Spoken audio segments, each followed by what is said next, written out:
Hey guys, today we're going to learn how to simplify complex fractions. First, we need to know what a complex fraction is. Well, you know, complex usually means difficult, but in this case, complex fractions are fractions with a numerator, denominator, or both are fractions. Fractions can be written as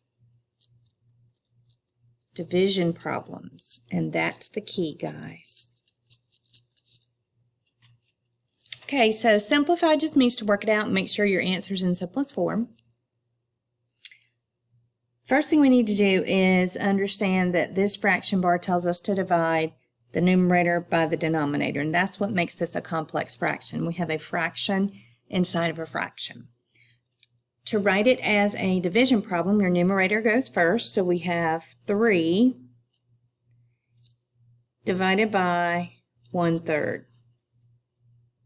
And you know, to divide fractions, you have to have you have to make whole numbers fractions, so 3 over 1, and then we need to multiply by the reciprocal, which is also called keep, change, flip.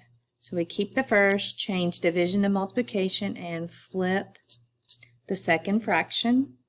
We cannot do our canceling, so multiply your numerators, multiply your denominators, and remember, if a fraction equals a whole number, you must make it whole for it to be simplified. So this equals a very nice 9. Okay, let's try another one. Again, we have a whole number divided by a fraction. So if you want to, you can go ahead and write your whole number as a fraction since you know you're dividing by a fraction. And we're dividing by 3/7. Don't forget, multiply by the reciprocal or keep, change, and flip. So that would be 5 over 1 times 7 over 3. We cannot do any canceling, so your numerator times numerator is 35. 3 times 1 is 3. It is simplified. Leave it in proper, and we are good to go.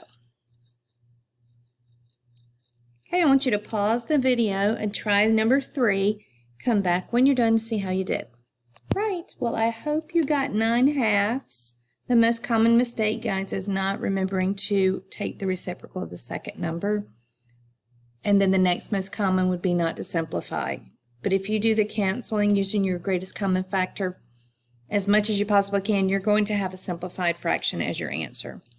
Number 4 is also a complex fraction with the whole number, so give that one a shot and come back when you're done. All right, so if you did not get 3/2 for number 4, pause the video and see where you may have made your mistake.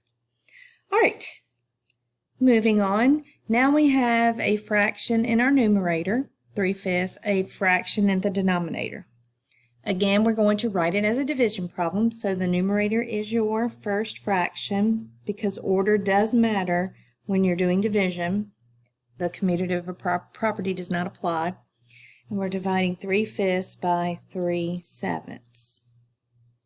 So we're going to multiply by the reciprocal. 3/5 times 7 over 3. And this is going to work out nicely. The greatest common factor for 3 and 3 is 3. So divide them. And you get a 1, and 3 divided by 3 is 1. 1 times 7 is 7. 5 times 1 is 5. And that is in simplest form. Just leave it in proper. And it is perfect. So do you see, there's really not that big of a difference when you have a whole number in your complex fraction as compared to 2 fractions, because you have to make the whole number a fraction as it is.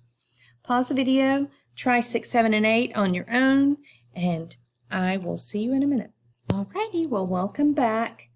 The biggest mistake that is made on number 6 is that people think if the smaller number doesn't go into the larger, you can't cancel.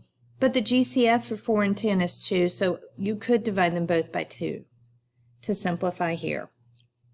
Number 7, on the other hand, it looks a little crazy because we have a mixed number divided by a mixed number. Whenever that is the case, remember you must make your mixed numbers improper fractions first.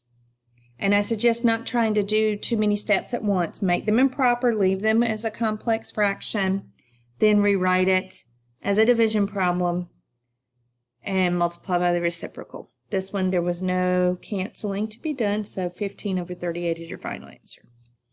The last one, a lot of people don't always notice that you can simplify the 9 and the 15.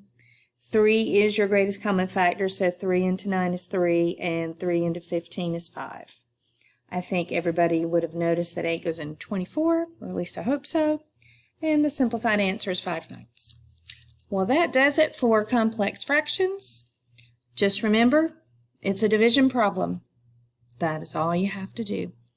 Remember to multiply by the reciprocal, and you are good to go. Hope you understand it better now.